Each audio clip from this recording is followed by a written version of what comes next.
what is the point? Why should I bother? Why should I spend hundreds of pounds a year, maybe even thousands, following a club that doesn't want to go anywhere?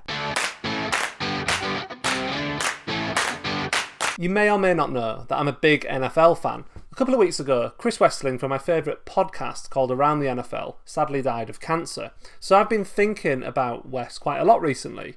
Now, Wes, as he was known, was a Cincinnati Bengals fan. However, he actively stopped supporting them years ago. Why? Well, Wes put it simply, if they're not going to love me, why should I love them back? He felt betrayed. He felt that the Bengals hadn't kept their side of the bargain between a fan and a club. Fandom isn't something clubs should just take for granted.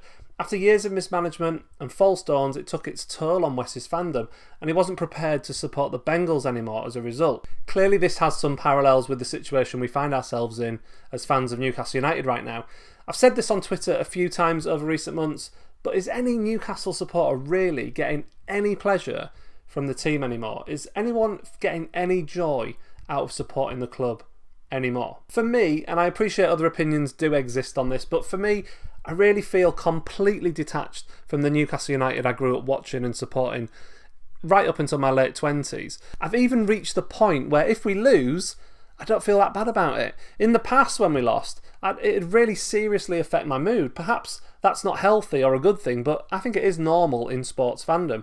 You live and breathe through the successes and failures of your team from week to week, month to month, year to year.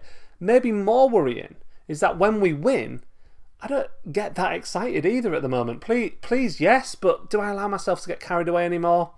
Not a chance under this regime. And this isn't just about losing a few matches. I've always said, and will stand by this, that I don't care if Newcastle United have a terrible team.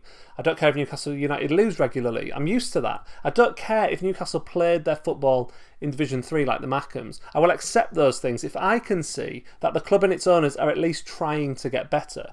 Having genuine hope, for me, is such a massive part of being a football supporter that once that's removed, I find it increasingly difficult to buy into anything the club does because, quite frankly, what is the point? Why should I bother? Why should I spend hundreds of pounds a year, maybe even thousands, following a club that doesn't want to go anywhere?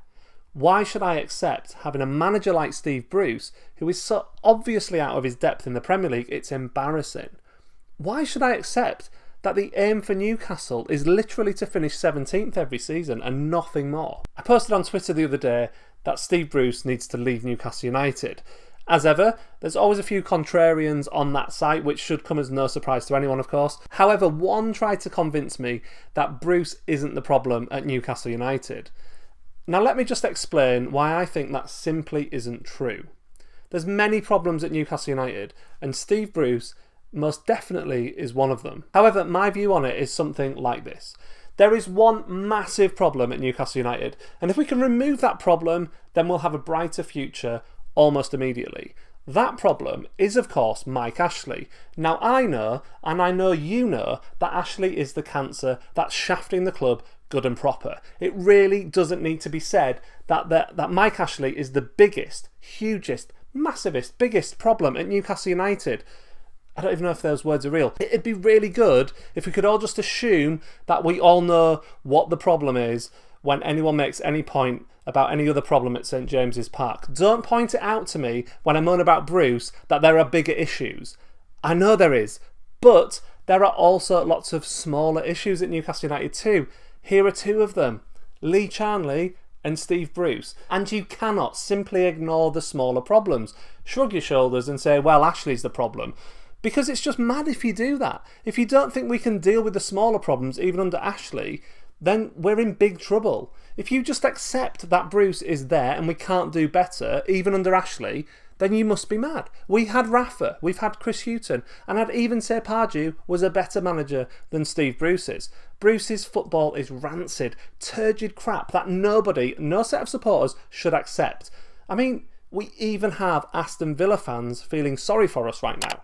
It shouldn't happen. That should speak volumes to everybody.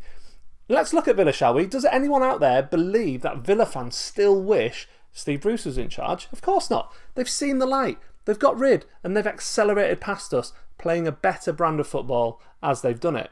Yes, we want Ashley gone. That is undoubtedly the primary goal and doesn't need to be clarified by anyone, as all the fans share that goal. But we simply cannot accept what Steve Bruce is serving up week in and week out and think that that's okay. There's no joy, there's no passion and no hope. It is depressing as hell. And it makes me think, why should I bother?